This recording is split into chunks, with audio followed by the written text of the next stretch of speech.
Yesu Kristo asa bisongolu.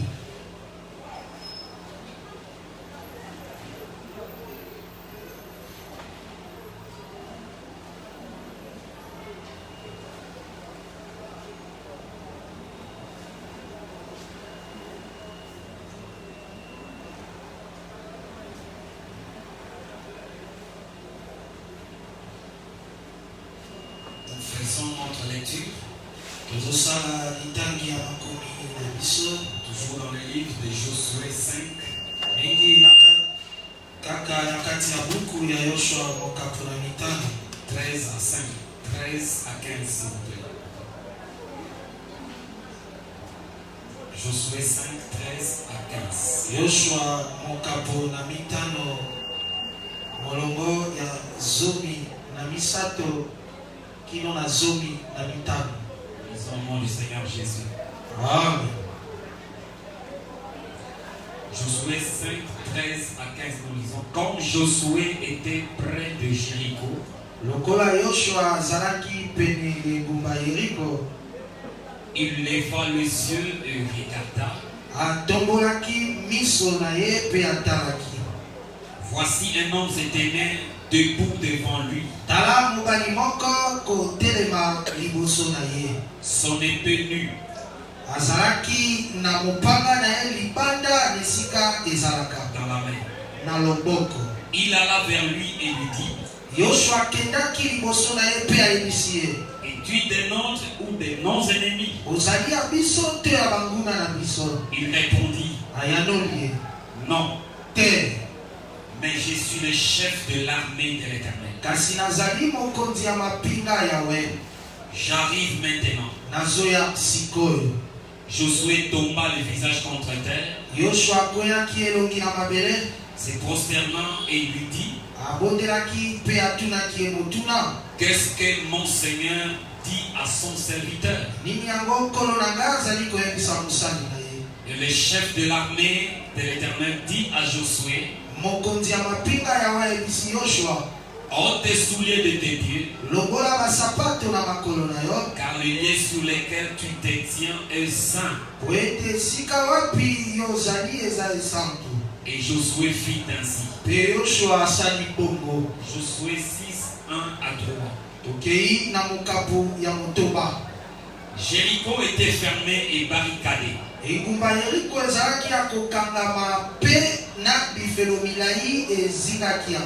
les enfants d'Israël,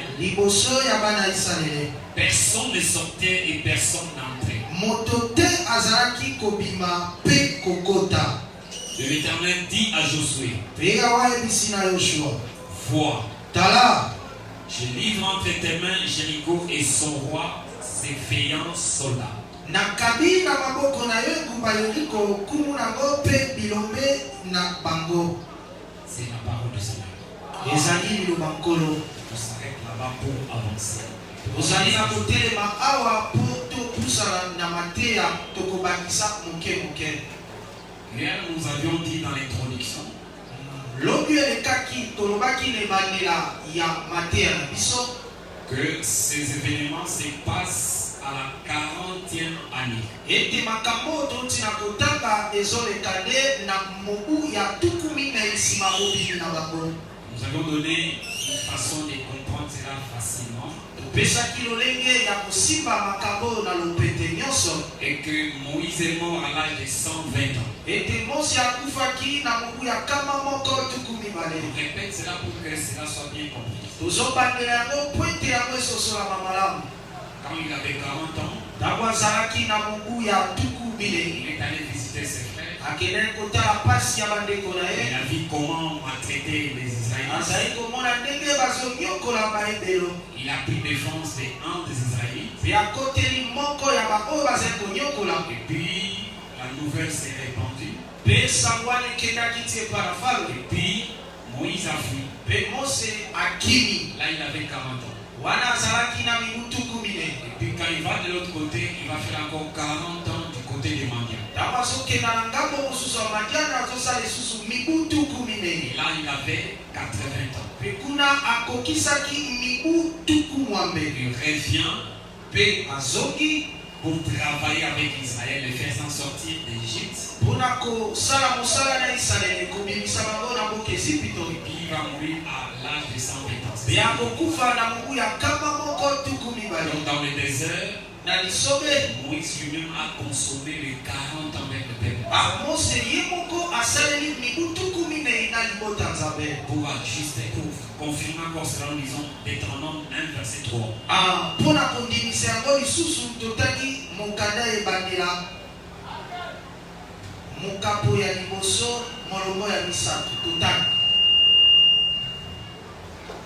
Dans la 40e année, au 11e mois, le premier du mois, Moïse parla aux enfants d'Israël selon tout ce que l'Éternel lui avait ordonné de leur dire.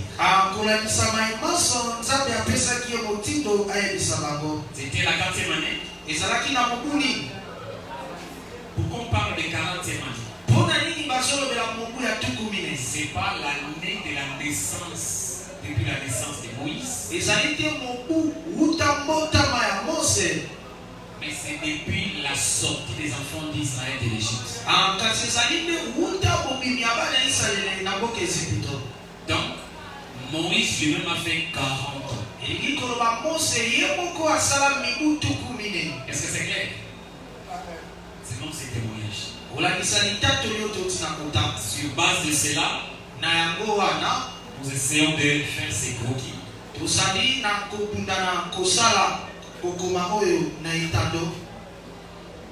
Il y avait eu le début ou les commencements.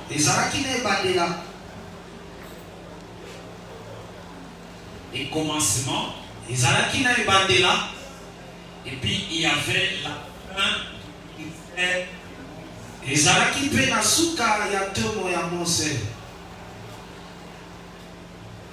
Et pratiquement 40e année.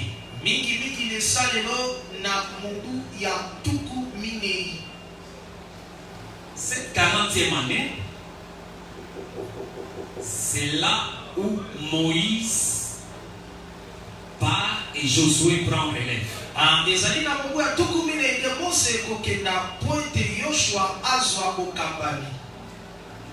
Si même vous ne comprenez pas d'abord au début éternel seulement, vous savez, toutes ces choses, on ne les a pas écrites pour nous.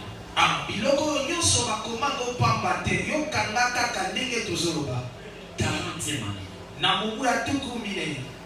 Josué voit quelqu'un qui arrive. Lui-même se présente, il dit: je suis le chef de l'armée de l'Éternel. C'est clair, hein? Étant le chef de l'armée ici, vous remarquerez, j'ai fait une remarque pour faire voir que même Josué ne le connaissait pas.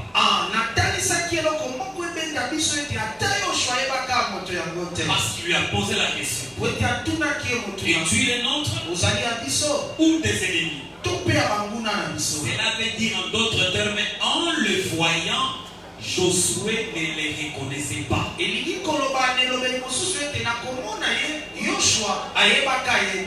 Retenez ça. Je ne sais pas si nous aurons le temps, mais retenez-moi ça.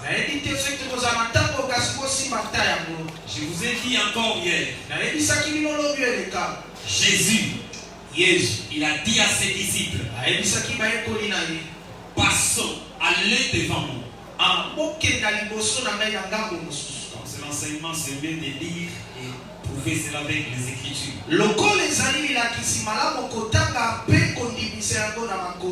Retenez ça parce que sinon les autres vont dire que c'est un fantôme.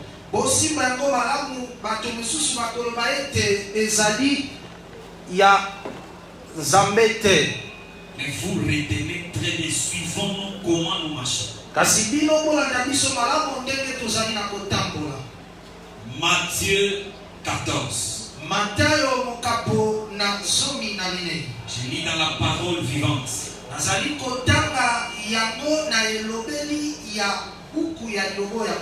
Ce qui s'était passé lorsque Jésus a dit à ses disciples d'aller de l'autre côté.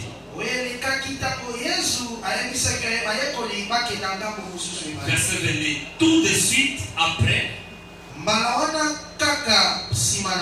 Jésus oblige ses disciples à monter dans la barque.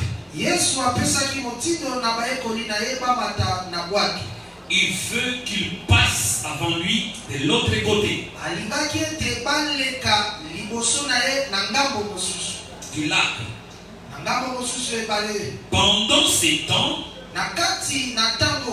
il fait faire partir les foules.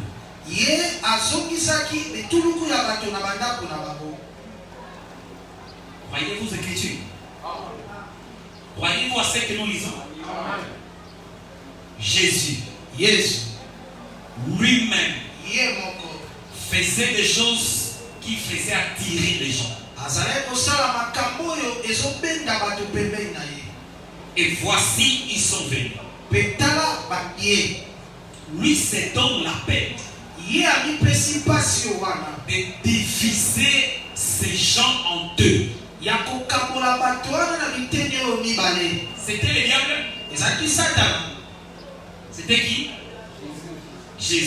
Jésus. Il les a divisés en deux comment? Il oblige à quelques-uns de monter sur la barque pour aller de l'autre côté. Ce n'était pas d'eux-mêmes. La Bible dit il les obligea. Est-ce que c'est clair? Ils étaient dans la foule. Mais un petit groupe. Il dit pour vous, je vous oblige ne restez pas ici. Allez de l'autre côté. Et il se donne aussi la peine de renvoyer la foule. C'est ce qui est écrit. Et tout le monde lit ça. Pourquoi j'ai posé la question si vous croyez ça? Tu peux suivre Jésus. Mais sache que Jésus est capable de te renvoyer.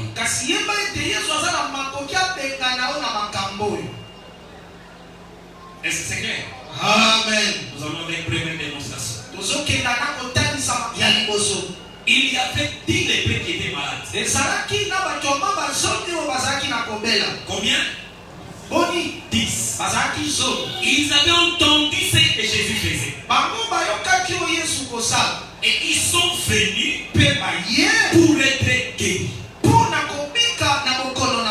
Au nombre de combien? 10. Jésus lui-même, il entend les 10 lépreux parler.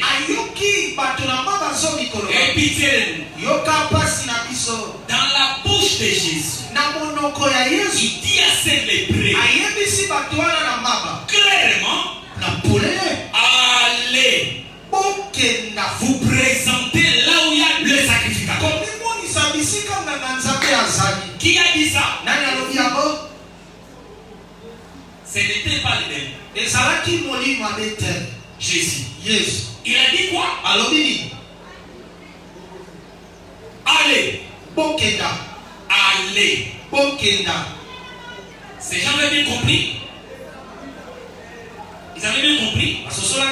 Et ils ont commencé à marcher. Ils marchaient pourquoi? C'est parce que Jésus les avait dit. Allez. Quand ils marchaient, si tu les vois, tu leur poses la question.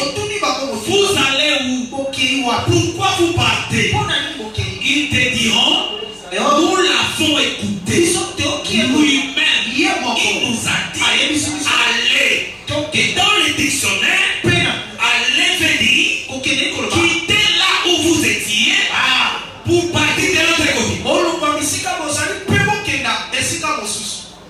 Pendant qu'ils avançaient, un, deux. Ils étaient au nombre de 10. Un, deux. Ils n'avaient pas écouté notre prédicateur. Pendant qu'il parlait, il a cherché à comprendre qu'est-ce que signifie aller.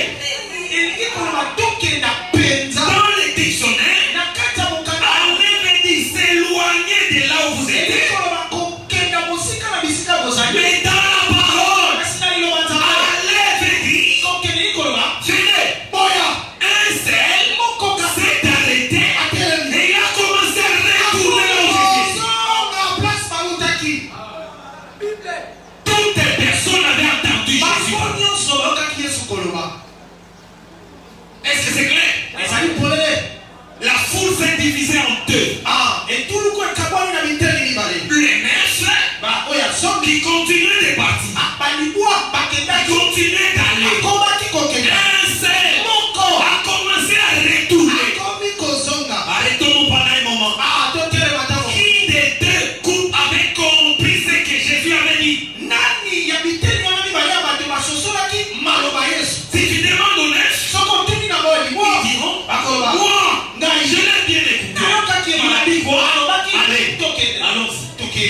Maintenant l'autre qui rentrait, quand vous lui demandez la question, où est-ce que tu vas? Il a dit, j'ai compris ce que veut dire allez.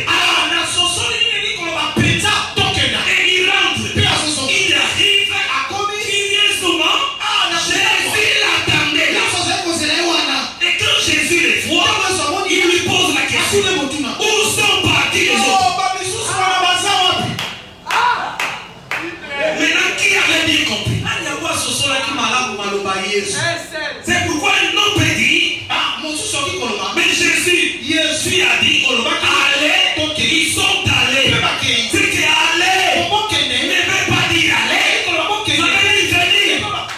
Personne l'avait compris. Le même Jésus que nous suivons dans l'église, en lisant la Bible, nous pouvons lire que c'est lui qui nous chasse loin de lui.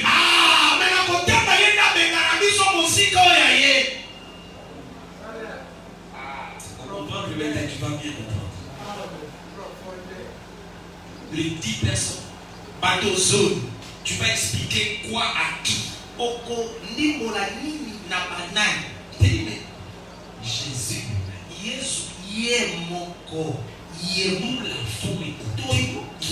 nous l'avons écouté vers les sacrificateurs. Où se trouvent les sacrificateurs? À Jérusalem. C'est pourquoi nous allons. Maintenant, un seul quand il est rentré, Jésus l'a regardé. Il dit, je suis un tout mourir. C'est un taquin, c'est un provocateur. Il lui pose la question. Moi, je pensais que Jésus allait les gronder. Pourquoi? Parce qu'il dira, je t'avais dit quoi? Je vous avais dit quoi? Et pourquoi toi tu es venu? Il ne fait pas ça. Il demande où sont les autres. Vous savez ce qui s'était passé?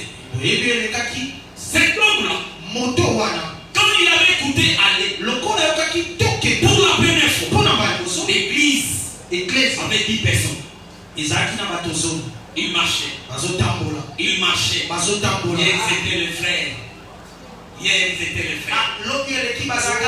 Il marchait. Arrivé, un homme s'est arrêté. Il dit non. Je ne suis pas encore votre frère. Je ne marche pas avec vous. Pourquoi? Parce que j'obéis à Jésus. Tu obéis à qui? Jésus a dit quoi? Allez. Et toi tu retournes. C'est ça obéir? Quand un seul rentre, écoute ce que Jésus ajoute. Toi, vous savez ce que Jésus a ajouté? Il lui a dit quoi?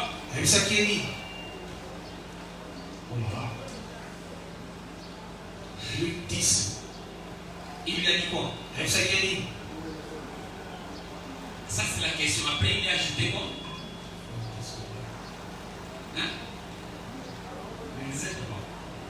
Il a ajouté quoi? Écoutez, maintenant je vais faire un point ici. Est-ce que les 10 étaient guéris? Leur lépreux, les avait quittés.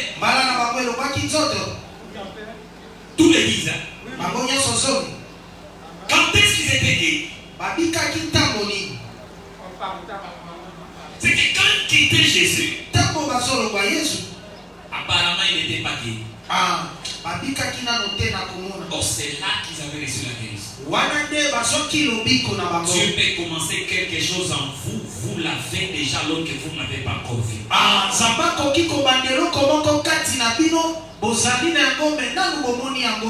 Quand vous croyez, marchez.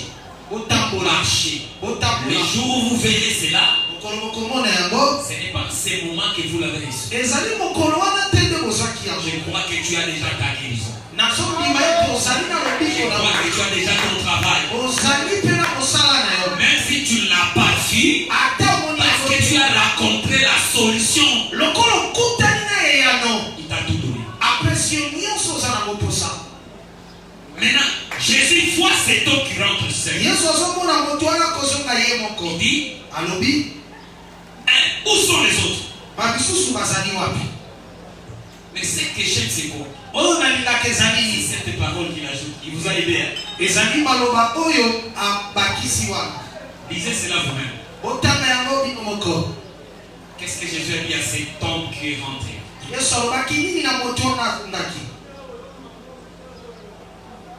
Il lui a dit quoi? Luc 17, le verset 11. Qu'est-ce que Jésus lui a dit? 1. Va. 2. Ta foi t'a guéri. Et puis, ta foi t'a guéri. C'est moi. Lève-toi.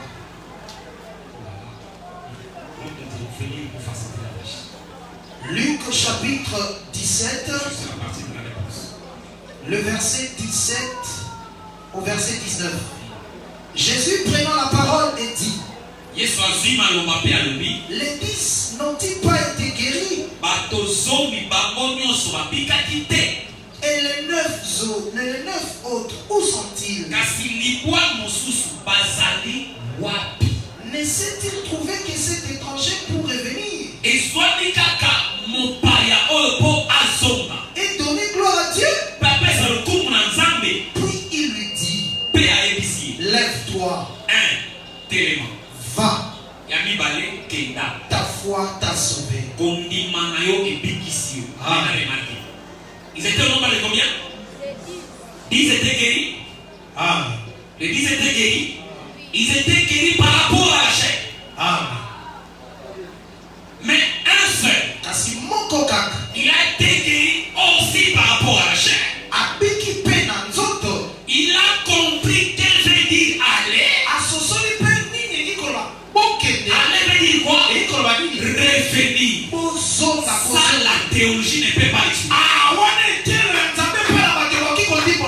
C'est comme ça comme il a compris l'interprétation de ce que aller veut dire. Il a eu la foi.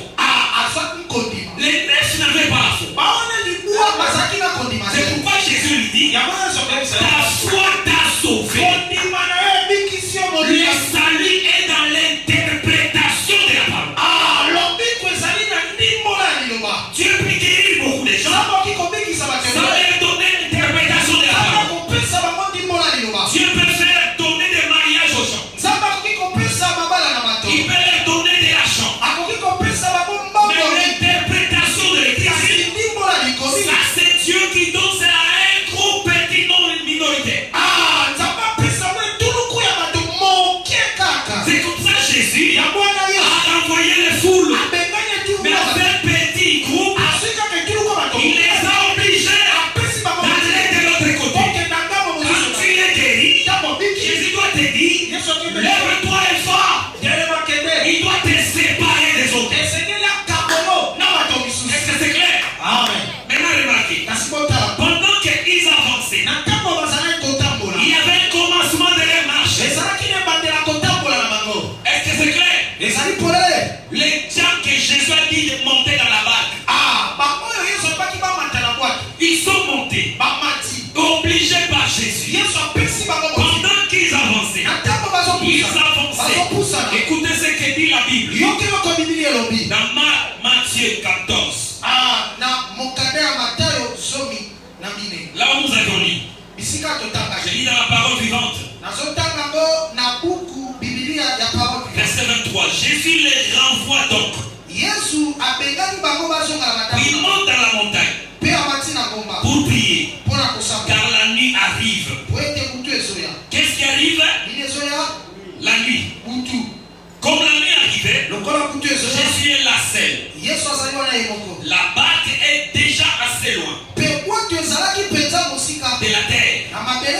Le vent souffle contre la barque.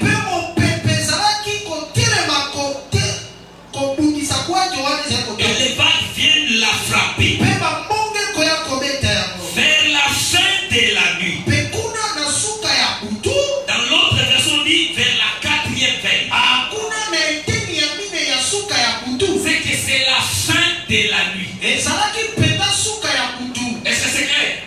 Vers la fin de la nuit, Jésus vient vers ses disciples en marchant sur les eaux.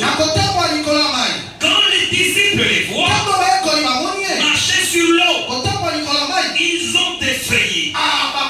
Ils disent c'est un fantôme. Et ils se mettent à crier parce qu'ils ont peur. Pourquoi ils avaient peur? Parce qu'ils ont vu quelqu'un qui venait vers eux à la 4e veille, à la fin de la nuit.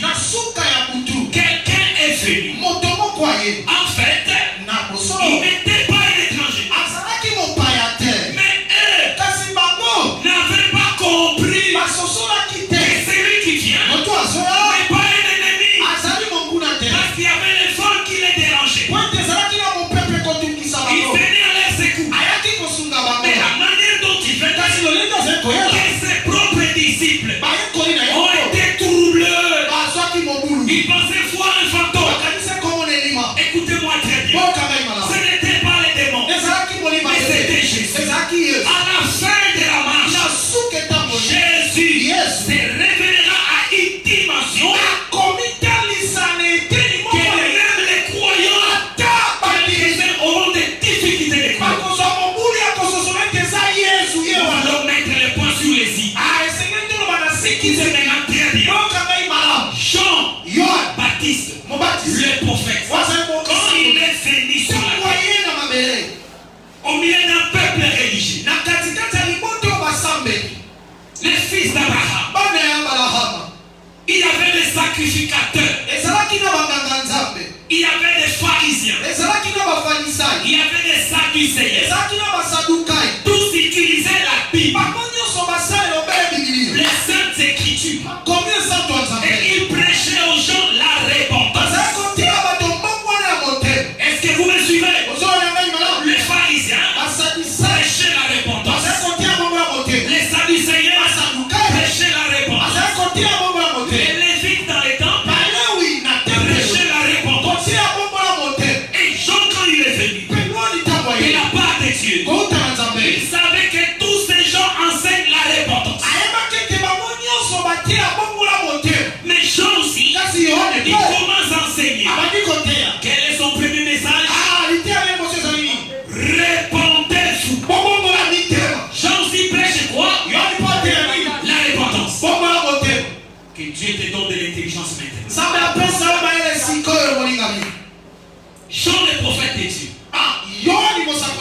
envoyé de la part de Dieu, au milieu des gens qui croyaient à Dieu, des gens qui se sont repentis selon le message des pharisiens, selon le message des sadducéens, selon le message des sacrificateurs. Et quand Jean les a vus, quel était son message? Répentez-vous. Pourquoi? Car le royaume de Dieu est proche. Selon Jean, il voulait dire, malgré tous ces messages de repentance, malgré les confessions que vous avez faites, vous êtes auprès des pharisiens, les autres auprès des sacrificateurs, aucune repentance ne peut vous faire entrer dans le royaume. Est-ce que vous me comprenez? Répentez-vous, car le royaume des cieux est comment? Si le royaume est proche, ça veut dire en d'autres termes, vous êtes en dehors du royaume. Qu'est-ce qui s'approche? Quand le royaume s'approche de qui? De vous. Parce que vous êtes dans le royaume, Vous savez, ces petits messages-là, si les gens comprennent, c'est pourquoi on n'aimait pas Jean. Ah, il y a quoi dans cette colinga, Yohani Mubatizi. Est-ce que vous savez, il prêche la repentance à qui? Oui, bien, t'as sauté à bon la montée ma banane. Aux gens déjà repentis. N'a pas dit déjà, pas mis mon athée, ma bon la vité. Aux gens qui étaient circoncis. Bateau, ma carte à mangenga. Quand tu viens là-bas, tu dis je suis sacrificateur. Jean te dit, réponds-toi. Même moi, le sacrificateur, repentez-vous. Vous êtes en dehors du royaume. Est-ce que les gens disaient la vérité? Oui. Ils disaient la vérité. Il disait la vérité. Répentez-vous. Moi je me suis déjà répandu. J'ai venu le soir à un prophète. J'ai confessé mes péchés. Jean te dit, répands-toi. Parce que le royaume de Dieu est proche. Maintenant ce qui m'importe, c'est quoi? Qui m'importe ici? C'est là où nous allons commencer à construire un bisou. C'est là où nous allons un peu nous disputer entre nous. Jean se tient au milieu d'un peuple religieux. Écoutez ce que Jean dit dans le livre de Jean. Il le dit clairement. Écoute ce que Jean dit.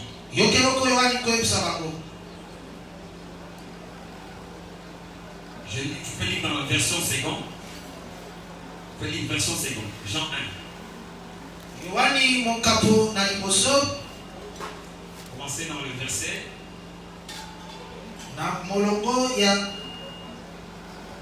Jean 1, verset 26.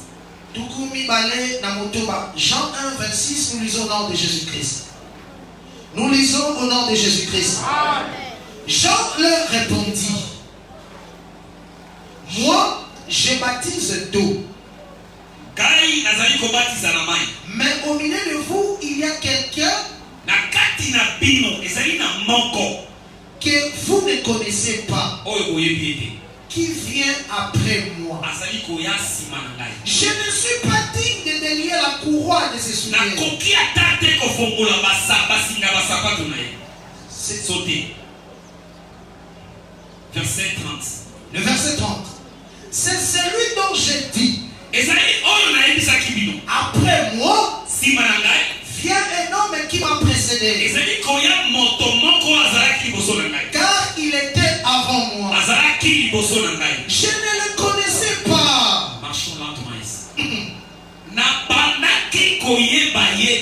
Mais c'est enfin qu'il soit manifesté à Israël que je suis venu baptiser d'eau. Maintenant, suivez, je sais que vous connaissez très bien ces textes. Suivez maintenant ce que nous voulons dire. Jean est au milieu des peuples d'Israël. C'est pas ça? C'est ça. Il est dit ceci. Au milieu de vous, il y a qui? Il y a quelqu'un que vous ne connaissez pas. Il a dit la vérité? Il a dit la vérité. Il parlait de qui? J'aime bien l'appeler au nom de Christ. Jean parlait de qui? C'est de simples choses. Je prie vraiment que Dieu te donne de l'intelligence maintenant. Jean dit au peuple, est-ce que vous savez que cette terre d'Israël n'a été donnée à Israël que pour ce Christ? Si Israël a reçu cette terre, c'était simplement pour garder cela jusqu'à ce que Christ viendra. Parce qu'en réalité, Christ doit régner sur toute la terre à partir d'Israël. Mais voici les propriétaires de la terre. L'héritier principal. Ce qu'Israël attendait, c'est de qui les prophètes avaient parlé.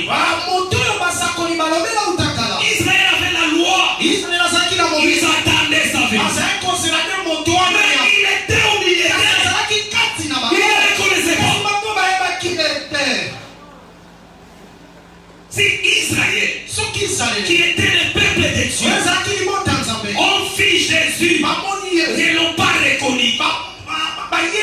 C'est seulement toi. Tu penses vraiment que quand Jésus viendra, tu le reconnaîtras?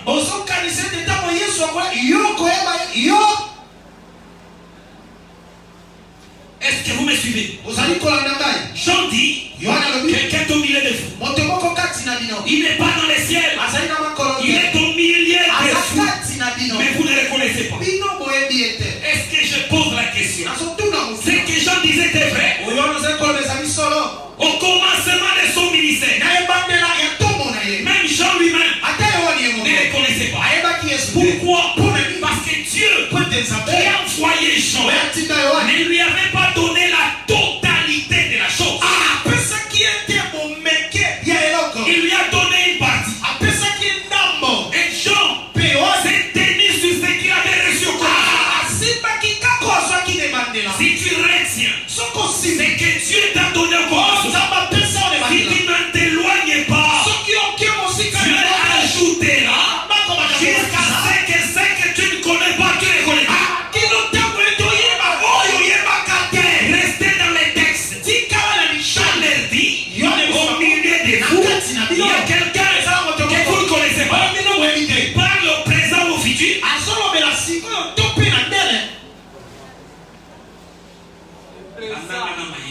Suis-moi avec intelligence. Il dit quelqu'un que vous ne connaissez pas. C'est dans quel temps? Présent. Jean n'a jamais dit quelqu'un que vous ne connaîtrez jamais. Il dit pour le présent, vous ne le connaissez pas. Mais parce que vous êtes un peuple de Dieu, si vous croyez à ces messages, si vous recevez ce que Jean vous dit, c'est que vous ne connaissez pas. Mais vous le connaîtrez. C'est pour lui que je suis venu. Dieu est celui qui ajoute la connaissance. C'est pourquoi Jean, quand il enseignait, il n'avait pas honte. Il savait que j'ai une partie des connaissances. Et cette connaissance-là, il n'a pas attendu que ça soit complète pour commencer à prêcher. Tu es obligé d'aller chercher les âmes. Même avec une partie de ce que tu connais. Dans ce que tu sais, c'est la vérité. Vas-y. Le Seigneur sera avec toi. Parce que même Jean lui-même, quand il dit quelqu'un est au milieu de vous, si tu t'approches, tu dis c'est qui Jean? Jean dit moi aussi je le reconnais. Parce que celui qui m'a envoyé, il ne m'a pas donné son nom, il ne m'a pas donné son visage, mais il m'a donné des signes. Il m'a dit fort, quand tu commenceras à baptiser, ne sois pas pressé. Jean, parce qu'il peut t'échapper. Il faut de l'intelligence, suivez-moi. Jean le prophète de Dieu, et dans le Saint-Esprit, avec l'esprit d'Élie en lui, il n'a pas prêché lui-même. Oh, j'aime ça. Si tu as l'esprit d'Élie, tu dois travailler comme Jean. Je ne parlais pas de lui-même. Il parlait de quelqu'un qui est plus grand que lui. Il avait l'esprit d'Élie. Il disait, moi Jean, avec mon esprit d'Élie, je ne suis pas digne de délier les pieds de cet homme. Parce qu'il est plus que moi. Si toi aussi, ton prophète, a l'esprit d'Élie, tu ne peux pas l'égaler à Jésus. Parce que Jean, dans l'esprit d'Élie, il était le dernier des prophètes. Et il a dit, je suis venu pour achever la course. Parce que tous les prophètes, connaissant Élie, Élisée, et tout cela, ils ont parlé. Parlez-moi, Jean. C'est celui qui vient. Jésus n'a pas d'égalité. Jésus est plus que Jean. Jésus est plus que Moïse. Il est plus qu'Élie. Il est plus que votre prophète. C'est notre Seigneur. Dieu, il dit à Jean, si je t'ai dit, c'est lui qui viendra. Son nom c'est tel. Par des noms. Tu peux voir plusieurs personnes qui ont le même nom sur la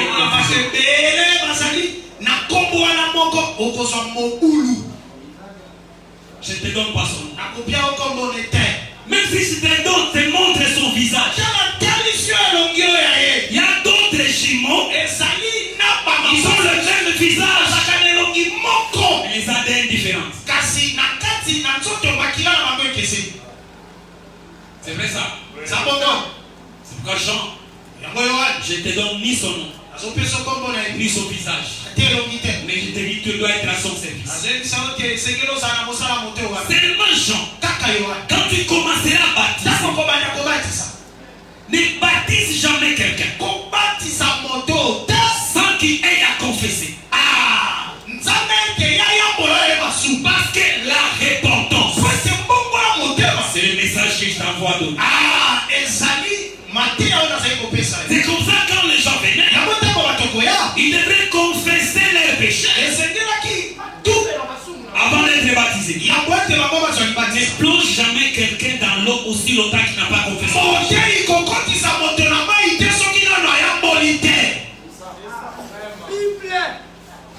Un homme qui a une femme, alors qu'il n'a jamais payé l'argent des d'autres,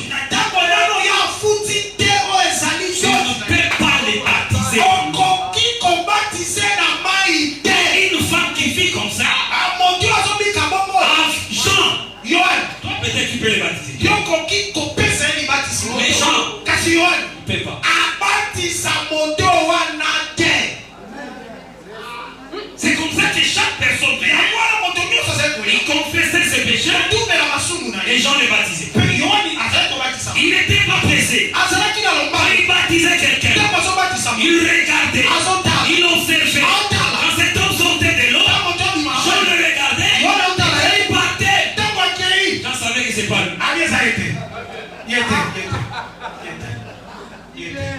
Est-ce que vous me comprenez? Moi j'aime la façon dont Étienne présente le message.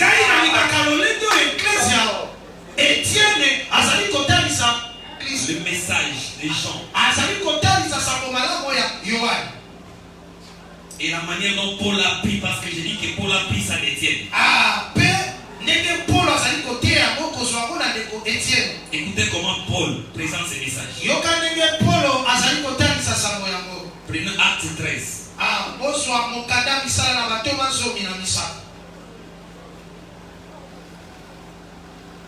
Paul prêche, il dit ceci. Acte 13, verset 24.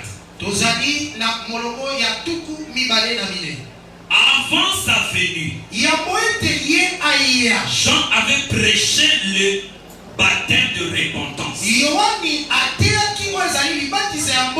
à tout le peuple. Et lorsque Jean achevait sa course, il disait, je ne suis pas celui que vous pensez,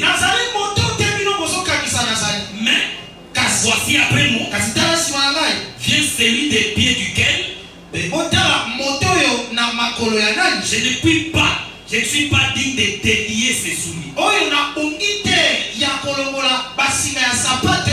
Rentrons dans notre chemin. L'apôtre Paul, avec le vrai Saint-Esprit, il nous présente Jean. Il parle du début de son ministère, le commencement. Et quoi?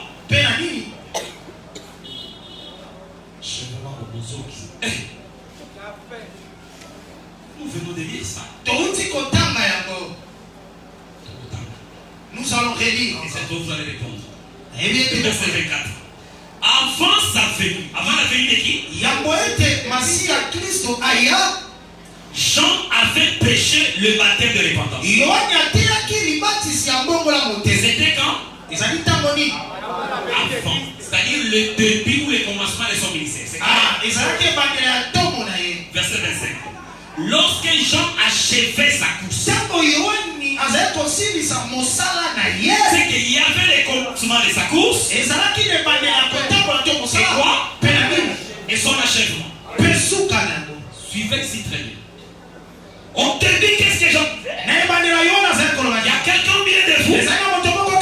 Je ne les connais pas. Est-ce que c'est clair? Il est resté sur ce message. Il continuait. Parce que Dieu lui avait dit, le Christ en question, dont je n'étais pas fait voir, ni les noms, ni les visages, tu les connaîtras. Il n'est pas dans les ciels, il est là sur la terre, quelque part là. Vous ne les connaissez pas. Est-ce que c'est clair?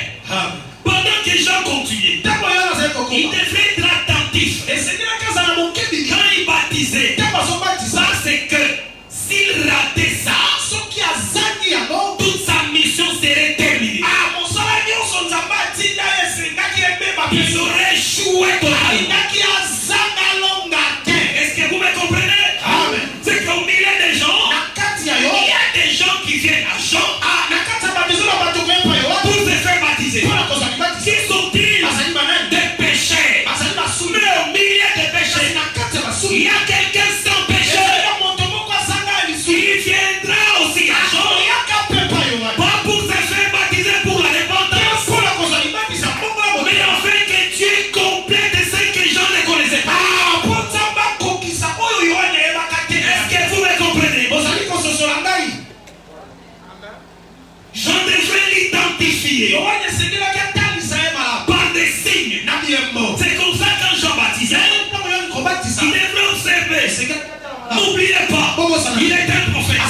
Quand les gens venaient vers lui, par les yeux du prophète, il regardait. Il voyait que tous les gens venaient vers lui pieds nus. Dès qu'ils te voient pieds nus, dès que tu as des chaussures, mais quand les gens te regardent, ils te voient pieds nus. Il dit bon, ça ne peut pas être lui. Parce que Jean a dit, je ne suis pas digne de te lier. Est-ce que c'est clair? C'est que cet homme-là, il devrait avoir des souliers. C'est comme ça que Jean prêchait. Quand il te baptise, il te regarde. Quand tu n'as pas de souliers, il ne sait pas toi. Mais bien que ça, il te regarde. Quand tu es plongé dans l'eau, et tu sors, il t'observe. Dès que tu pars, il n'a rien. Il te laisse tomber. Lorsque les gens venaient pour se faire baptiser, un jour, il voit quelqu'un en train de venir. Jean regardait, il a vu les souliers. C'est comme ça Jean a dit, j'ai commencé à baptiser les gens parce que je suis digne pour les baptiser. Mais toi, je ne suis pas digne de te plonger dans l'eau. Qu'est-ce que Jean veut vivre alors que Jésus n'était même pas baptisé?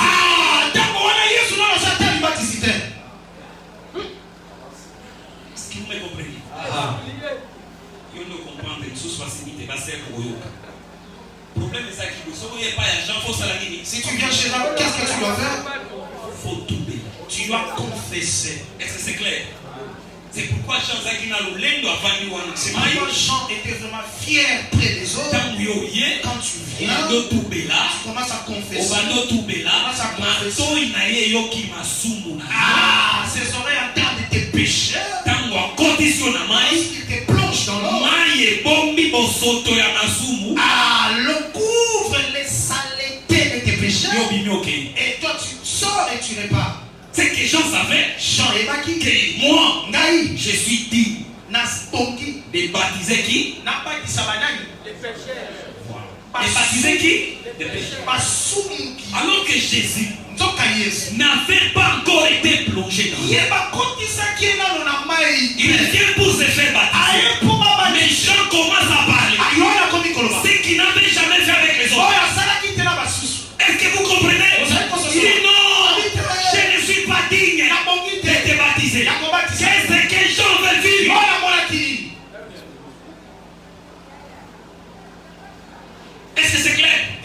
C'est la première personne qui commence à discuter avec lui. Laissons faire ce qui est juste. Ah bon? Jean le laisse.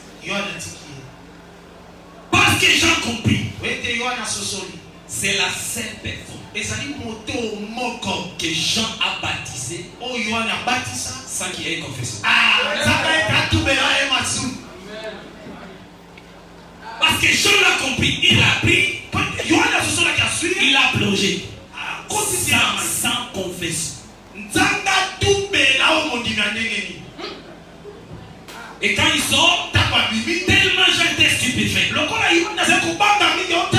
Tout était suspendu. Les gens étaient tout. Ils attendaient d'être baptisés. Oh, tout était suspendu. Les gens regardaient de peur qu'il échappe à ce que Dieu fait. C'est comme ça quand Jésus partait, alors le ciel s'est ouvert, la colombe est descendue, Jean a vu ce qu'il ne savait pas, venait de lui être complété. Il a compris que le Christ que j'attendais, le voici. Il ne pouvait pas quitter sa course sans que Dieu complète ce qu'il ne connaissait pas comment.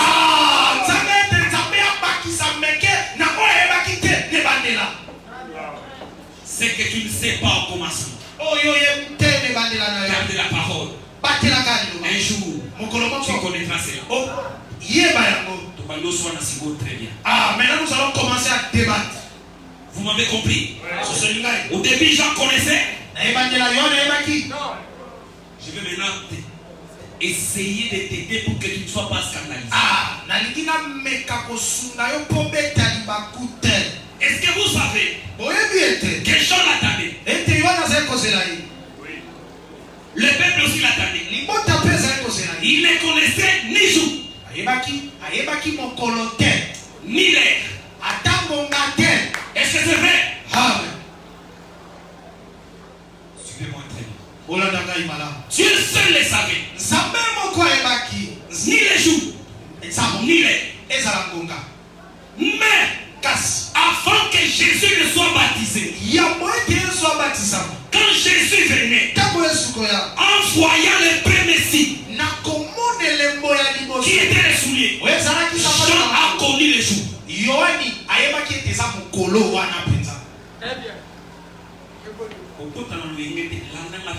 N'entre pas dans la divagation, suis-moi attentivement. Les jours qui étaient un mystère, les jours de la venue de Christ, personne ne connaissait ni l'heure, ni jour, mais il savait qu'il allait venir. Mais ce jour-là, avant que Jean l'identifie, les jours étaient connus. Est-ce que c'est vrai? Même l'heure était connue. Je vais maintenant rendre clair ce que je vais dire. Vous savez que tout le peuple croyait à la venue du Seigneur. La première venue. La première venue.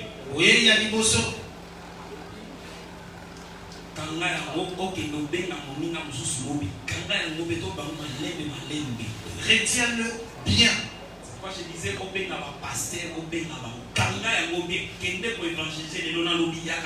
je t'avais dit d'aller évangéliser même les hommes de Dieu de venir écouter. Et toi, retiens bien ce que je veux dire. Tout ça, nous préparons ce que nous allons poser à la 40e année par rapport à Josué.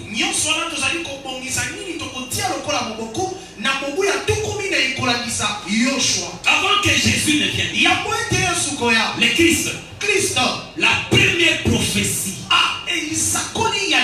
Quand le péché est entré dans le monde, la première prophétie, c'est l'Éternel lui-même qui l'avait fait. Il a dit quoi? Je mettrai inimitié entre la femme Et qui? Le serpent. Entre la postérité du serpent et la postérité de... La postérité de... Qui était la postérité de la femme? Cette postérité de la femme, c'était le Christ qui devait venir. Mais ce jour-là, Dieu n'a pas donné ni les jours, ni les. Aucun ange ne savait ça. Aucun homme ne savait ça. Mais les gens savaient que la postérité de la femme devait venir. Est-ce que c'est vrai? Le temps évolué. Un autre prophète est arrivé. Son nom était Esaïe. Dieu avait dit, ce serait la postérité de la femme.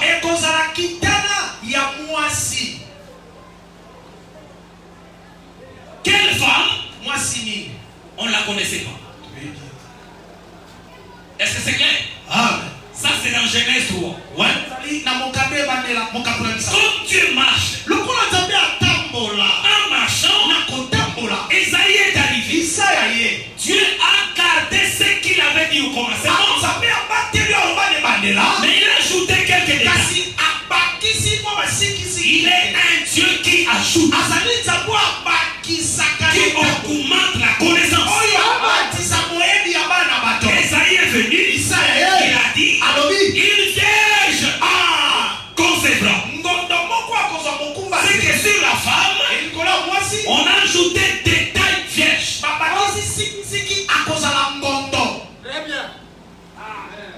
Est-ce que c'est clair? Parce que vous savez que toutes les femmes ne sont pas vierges. Désormais, avec ces détails d'Esaïe, quand une fille naît en Israël, on doit la garder vierge. Mais dès qu'elle perd sa virginité, terminée, elle est éliminée de la liste.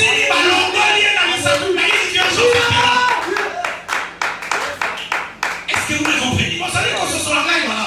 Parce qu'on ne connaissait pas quelle vierge. On ne connaissait ni les jours, ni les. Personne ne connaissait ni les anges, ni les prophètes. Dieu seul les savait.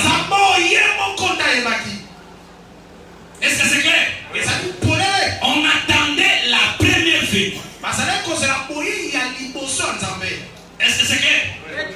On avance. Les temps avancés avant. Quand Dieu bouge, il faut bouger avec Dieu. C'est comme les enfants d'Israël. Ils étaient en Égypte. Ils sortent. Ils campent ici. Toi, si tu les vois, si tu es intelligent, viens te rejoindre à eux. Si tu ne te rejoins pas à eux, tu vas te promener. Tu dis, je viendrai les voir là. Quand tu viendras, tu les trouveras pas là. Ils sont partis quelque part. Quand il y a la colonne, Dieu bouge. Il marche. Il faut toujours être sous la nuit. Pour recevoir la nourriture fraîche. La parole au temps convenant. Ce sont les détails qui font la différence. Sur le plan général, tout le monde accepte. Mais dans les détails, c'est là où il y a la différence.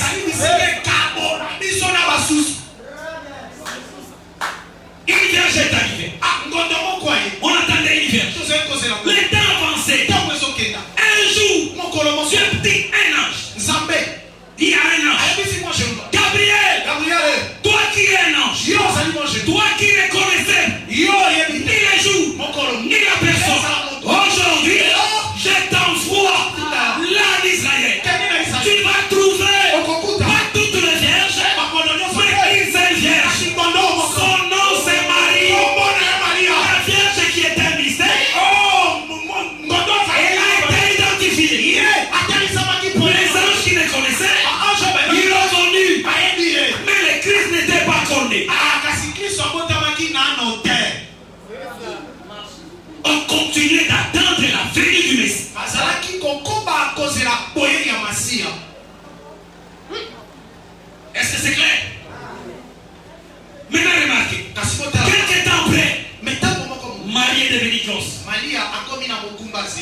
Jésus n'était pas né.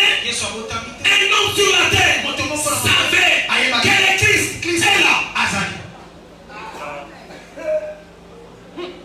Est-ce que vous me comprenez?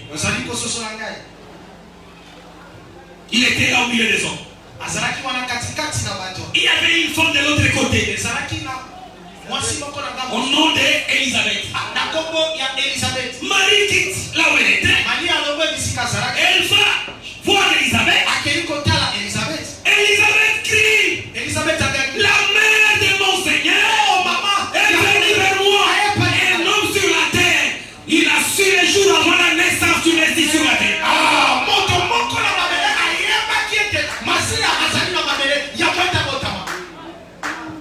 C'est pas les fantômes, c'est la Bible. Je vais peut-être te provoquer encore. Vous savez qu'aujourd'hui nous attendons le retour du Seigneur. Toutes les églises attendent le retour du Seigneur. Le jour que le Seigneur viendra, on les connaîtra en avance ou pas. Voilà ce que nous allons enseigner. Je sais que tu me dis là. Jésus lui-même a dit, personne ne connaît ni les jours. Est-ce qu'il y a vu dans quel temps Jésus a conjugué ça? Il a dit, personne ne connaît. Jésus n'a jamais dit, personne ne connaîtra.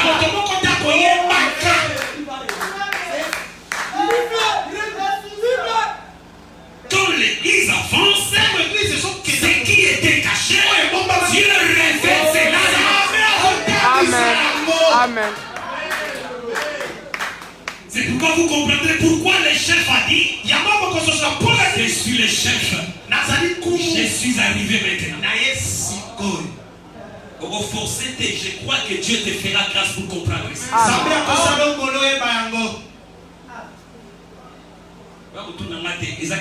Ne viens pas me poser ça mon colonie. Je parle comme Jean. Vous ne connaissez pas. Je ne dirai pas que vous ne connaîtrez pas.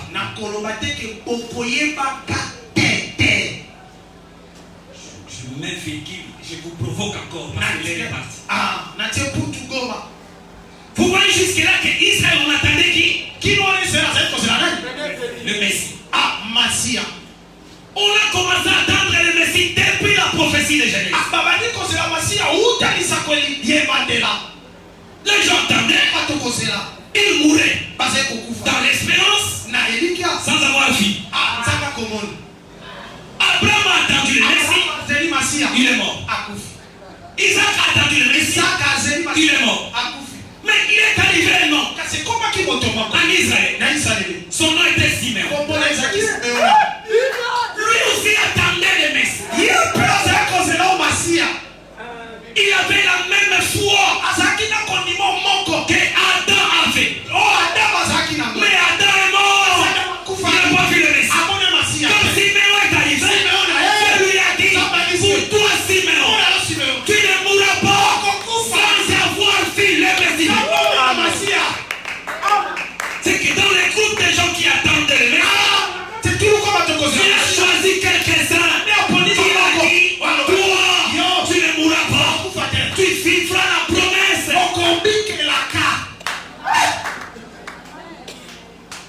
sais pas si vous me comprenez. Et Simeon était là. Je ne sais pas c'était à quel âge. Comme Dieu lui a dit, Simeon, tu ne mourras pas. Moi j'aime le Seigneur. Il savait que Israël était des esclaves de qui? Des Romains.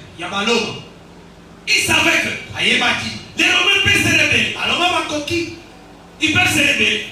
Ils cherchent à taper, à tuer des Juifs.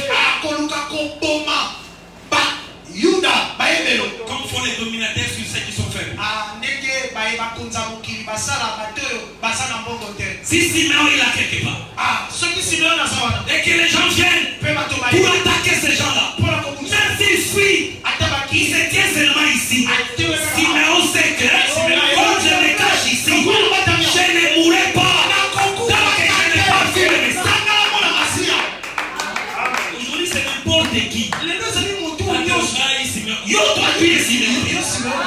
Tu sais qui est Simeon? Toi, tu as la foi que tu as reçue par l'enseignement d'une femme. Tu te dis être Simeon. Simeon avait reçu la foi des messages donnés par les prophètes. Et Dieu lui-même avait envoyé. Mais ils sont morts. Ils n'ont pas vu le Messie. Il a gardé la foi du commencement. C'est pourquoi Dieu lui a dit, quand tu as gardé cette foi et que tu attends le Messie, pour toi, c'est une grâce. Tu ne mourras pas. Tu le verras de ton vivant. Alors que les gens ne connaissaient ni les jours, ni les. Simeon savait. Même si maintenant, je ne connais ni les jours, ni les. Mais l'Éternel, il m'a dit, tu le verras. Et le jour est arrivé. Je ne sais pas Simeon faisait quoi. Je ne sais pas il était où. La Bible dit, ils ont loué ça pour terminer.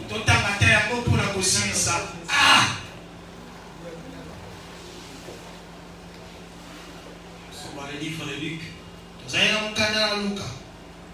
C'est pas les fantômes, c'est le Seigneur.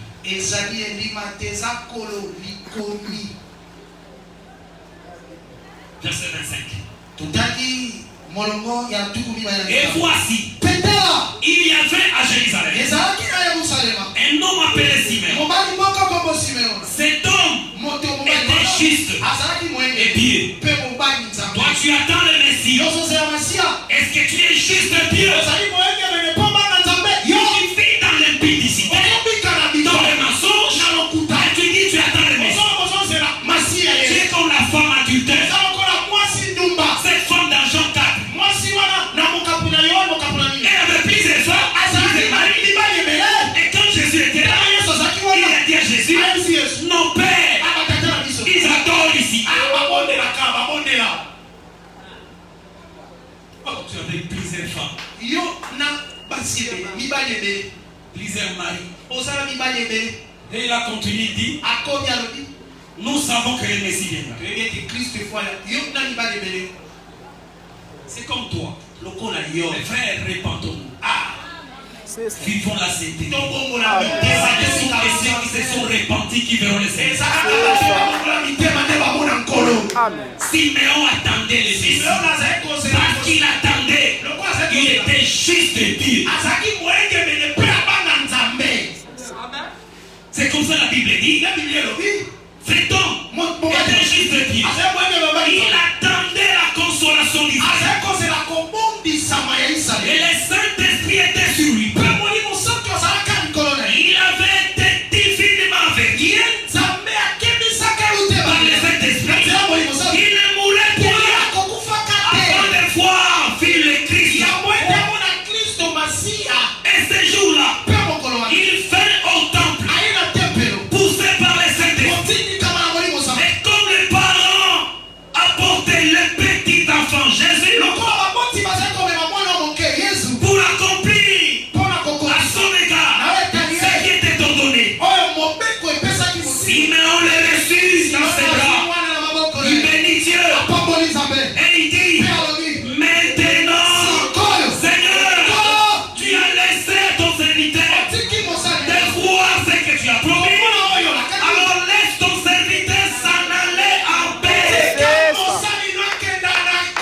Avant le départ, il faut voir le comble de la prophétie. Si vous pouvez croire, si vous pouvez comprendre, est-ce que Simeon, il a connu le jour? Regardez, il était chez lui. Mais le Saint-Esprit lui avait dit, ce que je t'avais dit, ce jour-là, c'est aujourd'hui.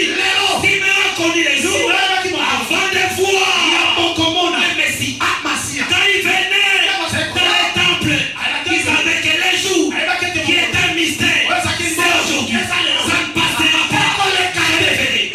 C'est un jour que personne ne connaissait.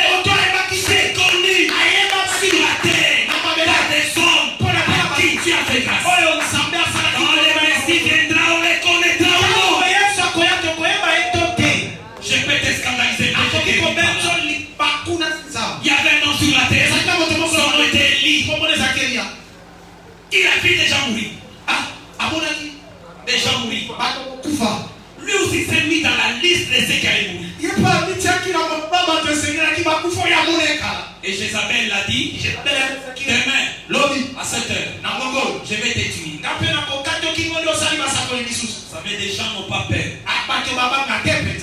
Même si tu vois dans la vérité, on peut te défier ton Dieu. Même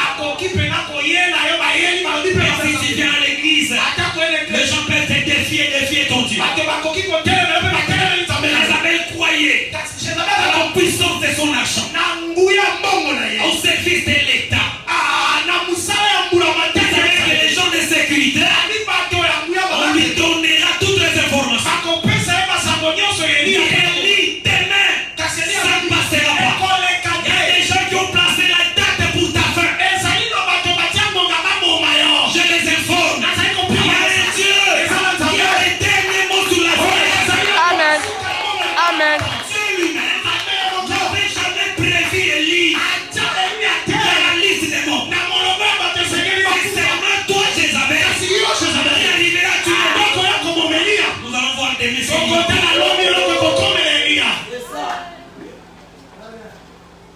Élie comme un homme.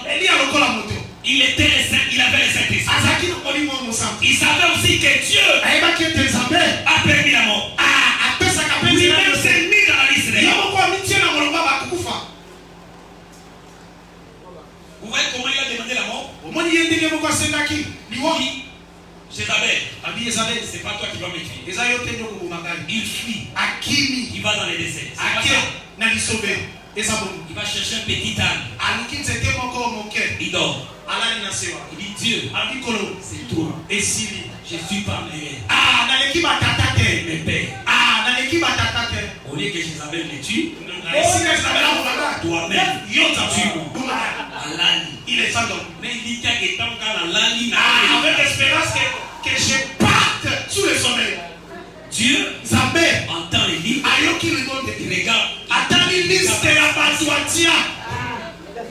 Élie, si Dieu lui-même ne peut pas tuer Élie, c'est seulement toi, Jézabel. C'est seulement toi, sorcier. Toi, magicien. Tu ne survivras jamais.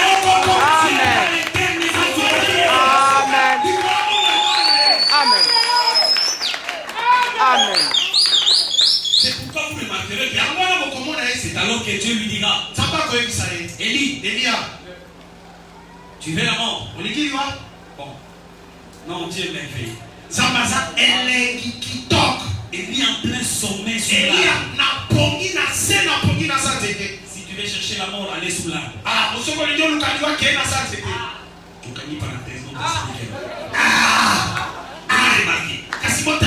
Quelqu'un frappe.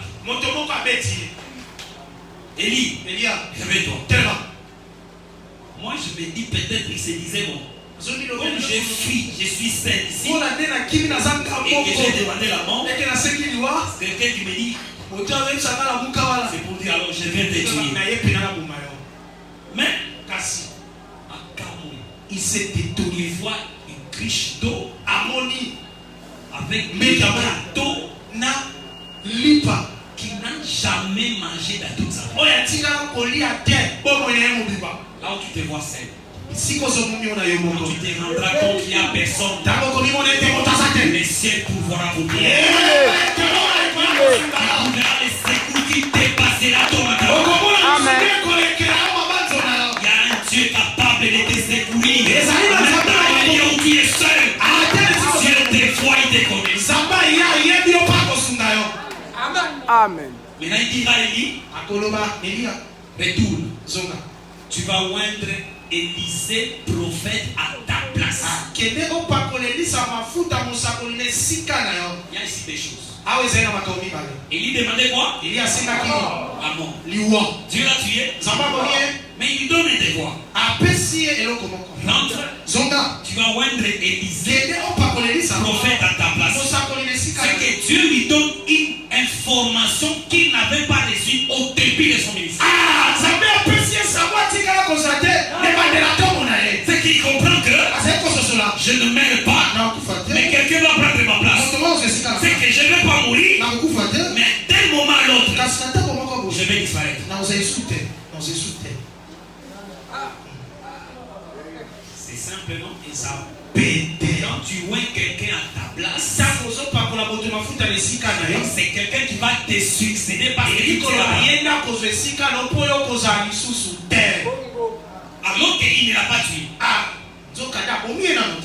Et il ne va pas mourir, il va être succédé. Ce qui est étonnant, c'est quoi?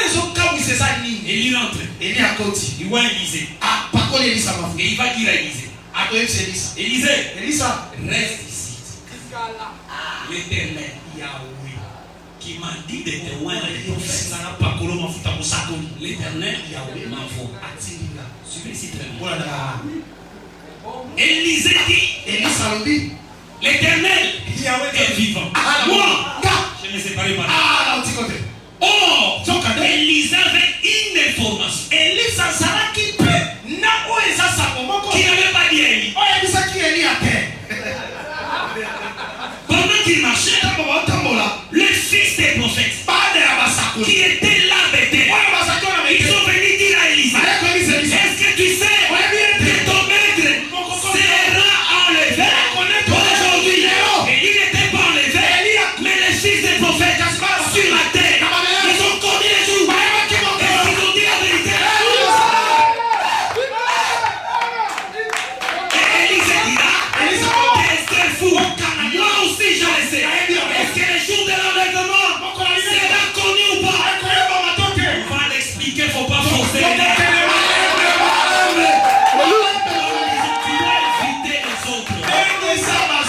Alléluia. Le Seigneur a prédit quelque chose à son église. Amen.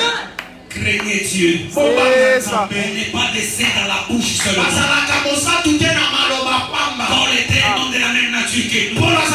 Ce n'est pas moi qui vis, c'est Christ qui vit avec moi. Ils sont encore. Nous attendons les jours de la gloire. Le temps est tellement parti. Le chef de la main près de venir avec l'épée. De rendre libre les cieux. Nous allons expliquer pour le passage de l'autre côté. Ce sont les choses qui sont liées à la 40e année. Que Dieu qui est très intelligent te donne de l'intelligence et que tu sois assis dans la parole. Amen. Amen. Beaucoup de gens mangent de n'importe quoi, mais toi, Dieu t'a fait grâce. Je peux te dire comme l'ange Gabriel qui a dit à Marie, Marie, tu es bénie, puisque toutes les femmes, or les femmes parlaient de l'église. Il y a une église sur la terre qui est bénie puisque toutes les églises. Amen. Amen. Il donnera un message différent avec les détails que les autres n'ont pas. Mais si vous ne mettez pas la parole de Dieu en pratique, nous serons jugés sévèrement. Tout ça. Et Dieu qui est intelligent te fasse grâce et que tu marches, que tu sois la lettre du Seigneur. Amen. Que le Seigneur nous bénisse.